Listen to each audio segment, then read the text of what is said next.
So welcome to exam निकालो। कल हमने हिस्ट्री, आधुनिक भारत, आधुनिक इतिहास जो है उसकी सीरीज़ पे हमने 1857 की क्रांति करी थी। उसका पार्ट 1 किया था। आज हम पार्ट 2, पार्ट सेकंड डिस्कस करने जा रहे हैं।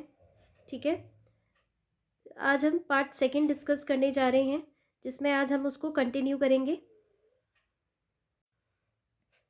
तो स्टार्ट करते हैं पार्ट सेकंड। ठीक है, हम पार्ट सेकंड डिस्कस करेंगे आज।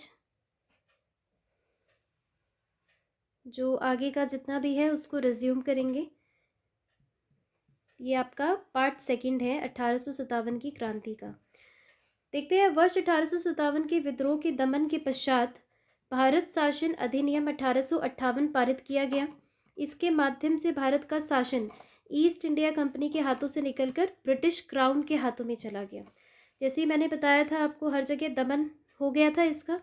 उसके बाद क्या हुआ था कि भारत शासन अधिनियम 1858, जिसमें महारानी विक्टोरिया की उद्घोषणा हुई थी 1 नवंबर 1858 को। उसी से क्या हो गया था कि ईस्ट इंडिया कंपनी जो है उसके हाथों से निकल के वो क्राउन के हाथों में चला गया था।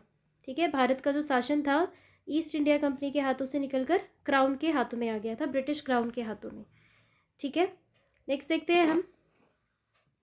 महारानी विक्टोरिया ने भारतीय शासन प्रशासन को ब्रिटिश ताज के नियंत्रण में लेने की घोषणा कब की? तो 1 नवंबर 1858। अभी जैसे हमने बताया 1 नवंबर 1858 को क्या हुआ था, वो उद्घोषणा हुई थी। उसी टाइम पे बोला था कि जो भारतीय प्रशासन है उसको ब्रिटिश ताज के नियंत्रण में लेने की घोषणा हुई थी 1 नवंबर 1858 को। वर्ष 1857 के विद्रोह के दमन के पश्चात भारतीय सेना का पुनर्गठन के लिए किस आयोग का गठन किया गया? पील आयोग का। जैसा 1857 की जो क्रांति हुई थी उसमें अवध से काफ़ी पॉपुलेशन, मतलब अवध से हर एक घर से सेना शामिल हुई थी। तो इसीलिए क्या किया था उन्होंने, भारतीय सेना का जो पुनर्गठन किया था फिर से, तो उनमें से क्या किया था कि पंजाब, गोरखा और इन सब से लेना स्टार्ट किया था, क्योंकि अधिकतर कहाँ से थे, पहले अवध से थे, बंगाल से थे, बिहार से थे। तो इसको हटा के फिर इन्होंने पील आयोग का गठन करके कहीं और से, जैसे गोरखा से, पंजाब से, सिख से, इन सब से लेना स्टार्ट कर दिया, क्योंकि कहीं ना कहीं वो उनके ब्रिटिशर्स के अगेंस्ट नहीं थे ये सब, और उनका साथ देते थे इस वजह से। तो वर्ष 1858 के भारत शासन अधिनियम के द्वारा किससे भारत का प्रथम वाइसरॉय बनाया गया? तो लॉर्ड कैनिंग को। यही क्या था, भारत का अंतिम गवर्नर जनरल था, और इसी को फिर क्या किया गया, इस उद्घोषणा के बाद में प्रथम वाइसरॉय बनाया गया। ठीक है, कैनिंग को प्रथम वाइसरॉय बनाया गया, लॉर्ड कैनिंग को। देखते हैं अब नेक्स्ट आगे। तो 1858 के भारत शासन अधिनियम के द्वारा लॉर्ड कैनिंग को बनाया गया था, ये तो हमने देख लिया। ठीक है, लॉर्ड कैनिंग को बनाया गया था। नेक्स्ट अगर देखें तो 1857 ईस्वी के विद्रोह में कौन सा शायर अंग्रेजों का आलोचक था? तो ये कौन से थे? मिर्ज़ा गालिब। ये भी पूछा हुआ है क्वेश्चन बहुत बार कि जो कौन से शायर ने 1857 ईस्वी की क्रांति को देखा हुआ था, तो मिर्ज़ा गालिब थे, और ये आलोचक भी थे अंग्रेजों के। भारत के शिक्षित मध्यम वर्ग एवं जमींदार ने 1857 ईस्वी के विद्रोह में तटस्थता बनाए रखी, एक तरह से न्यूट्रल रहे थे। कौन रहे थे? शिक्षित मध्य वर्ग और जमींदार। तो ये क्वेश्चन भी काफ़ी बार पूछा गया है कि कौन से ऐसे वर्ग थे भारत में, ऐसे कौन से वर्ग थे जिन्होंने तटस्थता बनाई रखी थी? तो वो शिक्षित मध्यम वर्ग और जमींदार थे। फिर 1857 ईस्वी के विद्रोह के कारणों पर भारतीय भाषा में लिखने वाला प्रथम भारतीय कौन था? तो सर सैयद अहमद खान था। ठीक है, 1857 के विद्रोह में बिहार का नेतृत्व जगदीशपुर के जमींदार वीर कुंवर सिंह ने किया था, और ये 80 वर्ष के थे, ये 80 ईयर्स के थे। तब भी इन्होंने डट के ब्रिटिशर्स का सामना किया था, और ये जमींदार परिवार से बिलोंग करते थे।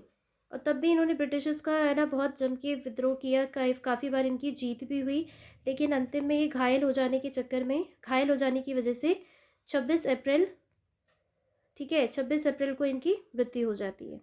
1857 ईस्वी के स्वतंत्रता संग्राम में किस राजवंश ने अंग्रेजों की सर्वाधिक सहायता की थी? तो ग्वालियर के सिंधिया ने अंग्रेजों की सबसे ज़्यादा सहायता की थी। ये बहुत इंपॉर्टेंट हो जाता है, ये पूछा हुआ भी है कई बार।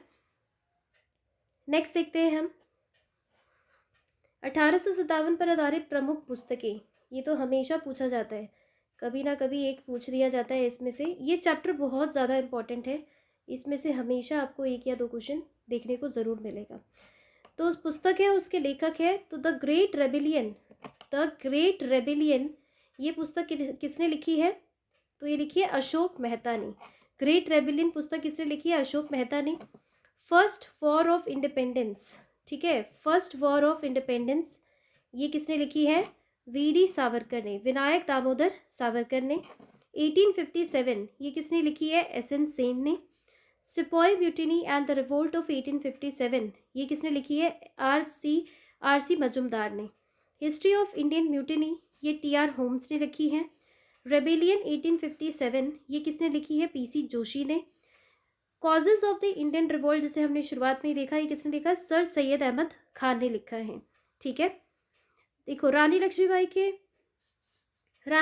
की मृत्यु पर होयरूज ने कहा था कि भारतीय विद्रोहियों में वह अकेली पुरुष थी, ठीक है, क्योंकि वो बहुत ज़्यादा वीर थी, साहसी थी। इसी को, उसके साहस को देख के होयरूज ने कहा था कि रानी लक्ष्मीबाई अकेली एक मर्दानी थी उसमें, ठीक है। अब देखते हैं आगे। तो नेक्स्ट में है, किसने 1857 के विद्रोह को स्वतंत्रता की पहली लड़ाई कहा था? तो ये कहा था वीडी सावरकर ने, ठीक है। वीडी सावरकर ने 1857 ईस्वी के विद्रोह को क्या कहा था? तो ये कहा था स्वतंत्रता की पहली लड़ाई। देखो, बहुत सारे जो इतिहासकार हुए जो, या फिर बहुत सारे विद्वान हुए, उन सब ने क्या बोला था? अपना मत दिया था। इतिहासकारों ने अपना मत दिया था कि 1857 की, किसी ने कहा ये सिपाही विद्रोह है, किसी ने कहा ये स्वतंत्रता की पहली लड़ाई है, किसी ने कहा कि नहीं ये स्वतंत्रता की पहली लड़ाई नहीं है, ये ग्रेट रेबेलियन है। ऐसे करके सब लोगों ने अपना, मतलब इतिहासकार जो प्रमुख थे उन सब ने अपना अपना मत दिया था। तो इससे भी क्वेश्चन पूछा जाता है कि किस इतिहासकार ने कौन सा मत दिया था। तो देखते हैं, 1857 के विद्रोह को एक षड्यंत्र की संज्ञा किसने दी थी?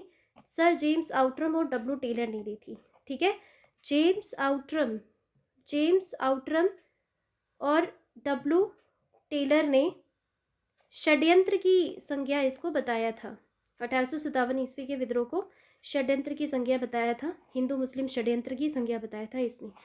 तथाकथित प्रथम राष्ट्रीय स्वतंत्रता संग्राम ना तो प्रथम, ना ही राष्ट्रीय और ना ही स्वतंत्रता संग्राम था, ये किसने कहा था? ये कहा था आरसी मजुमदार ने, ठीक है। ये बहुत इंपॉर्टेंट हो जाता है। भारतीय स्वाधीनता आंदोलन का सरकारी इतिहासकार कौन था? सरकारी इतिहासकार एसएन सेन थे, ठीक है, जिसने, सरकार ने इनको हायर किया था एक तरह से, इतिहासकार जो थे उसके इतिहास पे लिखना था, ठीक है। तो वो कौन थे? एसएन सेन। नेक्स्ट हम बहुत इंपॉर्टेंट टेबल देखने जा रहे हैं कि 1857 ईस्वी के विद्रोह पर आधारित प्रमुख मत क्या क्या थे। तो देख लेते हैं, इतिहासकार है उनके मत है कुछ, देख लेते हैं। डॉक्टर एसएन सेन ने क्या कहा था? जो कुछ धर्म की लड़ाई के रूप में प्रारंभ हुआ वह स्वतंत्रता संग्राम के रूप में समाप्त हुआ। इन्होंने बोला कि ये धर्म के रूप में तो लड़ाई शुरू हुई, लेकिन समाप्त स्वतंत्रता संग्राम के रूप में हुई, इनका ये कहना था।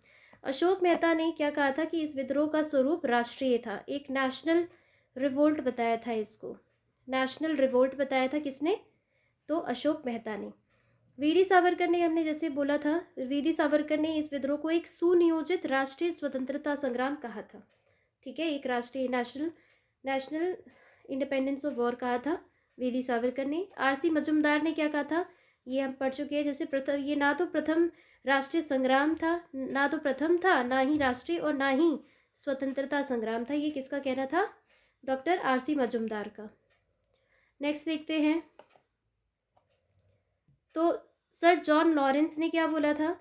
कि ये पूर्णतः सिपाही विद्रोह था। इनका क्या कहना था? कि ये एक सिपाही विद्रोह था, जो हमने पढ़ा था ना पहले कि चर्बी वाले कारतूस की वजह से सिपाही जो भड़क गए थे, इसीलिए इनका क्या कहना था? कि ये पूर्णतः सिपाही विद्रोह था और कुछ नहीं। बेंजामिन डिजायरली ने क्या बोला था? 1857 ईस्वी का विद्रोह एक राष्ट्रीय विद्रोह था। इन्होंने भी क्या बोला? कि नेशनल वॉर था। पी रॉबर्टसन ने क्या बोला था? 1857 ईस्वी का विद्रोह केवल एक सैनिक विद्रोह था, जिसका तात्कालिक कारण चर्बी युक्त कारतूस था। देखा, इसमें भी क्या बोला रॉबर्टसन ने? कि एक सैनिक विद्रोह था और जिसका तात्कालिक कारण क्या था? चर्बी युक्त कारतूस। टीआर होम्स ने क्या बोला था? कि ये सभ्यता एवं बर्बरता का संघर्ष था। सभ्यता एवं बर्बरता मतलब इसने क्या बोला? कि सभ्यता क्या है? ब्रिटिशर्स, और बर्बरता कौन कर रहा है? इंडियंस कर रहे हैं। तो इसका ये मानना था कि यहाँ पे जो सभ्य लोग हैं वो अंग्रेज हैं और बर्बरता किसके द्वारा की जा रही है? इंडियंस, भारतीयों के द्वारा। डब्ल्यू टेलर और जेम्स आउटरम का क्या कहना था? ये अंग्रेजों के विरुद्ध हिंदू मुसलमानों का षड्यंत्र था, इनका ये कहना था। फिर है रीस ने क्या बोला था? ये ईसाई धर्म के विरुद्ध एक धर्म युद्ध था। तो ये कुछ मत थे इतिहासकार के, बहुत इंपॉर्टेंट है, हमेशा इसमें से पूछा जाता है कि किसने कौन सा मत दिया था इसके बारे में। तो ओवरऑल अगर देखा जाए तो 1857 ईस्वी की क्रांति दो पार्ट में मैंने कराया, जिसपे ओवरऑल एक तरह से कम्प्लीटली हर एक पॉइंट को डिस्कस करा गया है जो पूछा जाता है, जो बहुत इंपॉर्टेंट है। तो जितने भी इसमें पॉइंट हमने पार्ट 1 और पार्ट 2 में डिस्कस किया है, तो उसको अगर आप देख लेते हैं तो एग्ज़ाम पॉइंट ऑफ व्यू से अच्छी एक तरह से क्विक रिवीजन भी हो जाएगा और बहुत ज़्यादा आपको यूज़फुल रहेगा एग्ज़ाम में, क्योंकि पॉइंट वाइज है, इसमें सारे पॉइंट्स हैं और इसको याद रखना कोई इतना डिफ़िकल्ट नहीं है।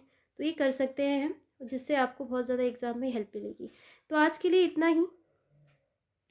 नेक्स्ट हम मिलते हैं अगली क्लास में नेक्स्ट चैप्टर के साथ। तो तब तक के लिए आज इतना ही। Thank you.